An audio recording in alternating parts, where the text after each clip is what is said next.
Okay. So sir ఇందాక చెప్పారు కదా మనిషిని చూడగానే వాళ్ళ దేంతో సఫర్ అవుతున్నారు అనేది కొంచెం మనం చెప్పేయచ్చు అని. ఓకే. సో అలా చెప్పగలుగుతారా ఏమైనా? ఖచ్చితంగా. అవునా? నాకు చెప్తారా?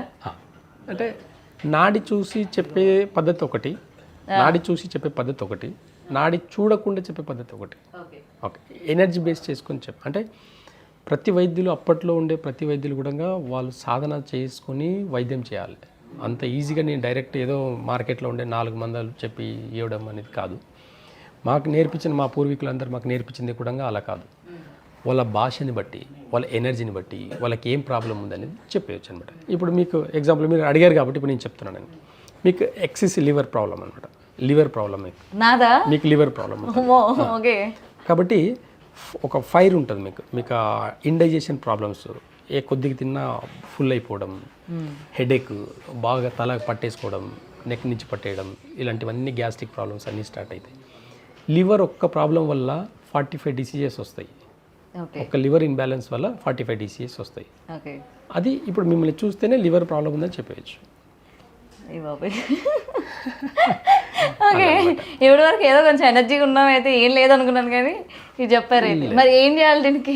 అంతే. ఇప్పుడు లివర్కి ఖచ్చితంగా చింతపండు పులుపు తినకూడదు. దానికి పులిపే టేస్ట్.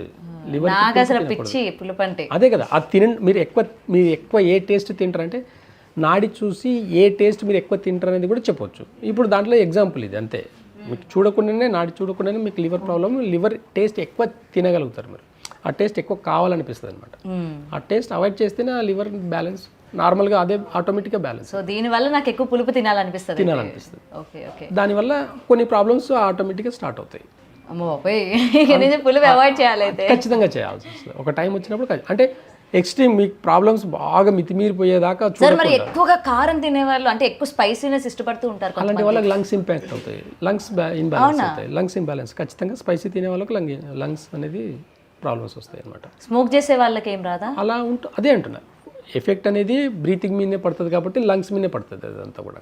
కాబట్టి స్మోకింగ్ చేసే వాళ్ళు కానివ్వండి, ఎక్కువ స్పైసెస్ తినే వాళ్ళు కానివ్వండి, లంగ్స్ మీద ఇంపాక్ట్ పడుతుంది. వాళ్ళకి కొన్ని పాయింట్స్, అక్యుపెంచర్లో కొన్ని కీ పాయింట్స్ ఉంటాయి. కరెక్ట్గా లంగ్ పాయింట్ మీద నొక్కామనుకోండి, వాళ్ళు ఎంత జిమ్ బాడీ ఉండి ఎంత ఫిట్గా ఉంటే కూడా ఒక చిన్న పాయింట్ నొక్కేస్తే కింద పడిపోతారు వాళ్ళు. అలాంటి పేషెంట్స్ నా దగ్గర చాలా మంది ఉన్నారనమాట. కాబట్టి రూట్ కాస్ట్ని చూస్తాం మనం. ఓకే. సో ఇప్పటివరకు ఏంటంటే పులుపు ఇష్టపడిన, కారం ఇష్టపడి, స్వీట్ ఇష్టపడుతూ ఉంటే నాకు ఈ ఇష్టాలు మాత్రమే ఇష్టం అనుకుంటారు కానీ లోపల మన వల్ల ఇటువంటి ఇంబ్యాలెన్స్ అవ్వడం వల్ల మనం దీనికి అట్రాక్ట్ అవుతూ ఉంటాం అన్నది తెలియదు ఇప్పటి వరకు అయితే. ఓకే. క్లియర్ కట్గా మనకు పంచభూత తత్వం నుంచి మన బాడీ అనేది ఏర్పడింది. ఈ పంచభూత తత్వంలో 5 ఎలిమెంట్స్లో 10 నా దగ్గర ఒక 10 రూల్స్ ఉంటాయి అన్నమాట. టైమింగ్తో సహా ఉంటాయి. ఈ టైమింగ్స్ అన్నిటి గుణంగా ఒక స్పెసిఫిక్గా మనం కరెక్ట్గా ఫాలో అయితే ఎలాంటి డిసీజెస్ కూడా రావన్నమాట. వచ్చిన డిసీజ్ని కూడా అవాయిడ్ చేసుకుంటూ ఉండొచ్చు అన్నమాట, తప్పించుకోవచ్చు. ఇప్పుడు ఎగ్జాంపుల్గా ఒక క్యాన్సర్ వస్తుంది. క్యాన్సర్కి రూట్ కాజ్ ఏంది, ఏ ప్రాబ్లం వస్తే ఏ క్యాన్సర్ వస్తుంది, ఇవన్నీ కూడా మనం రూట్ కాజ్ నుంచి చూడొచ్చు.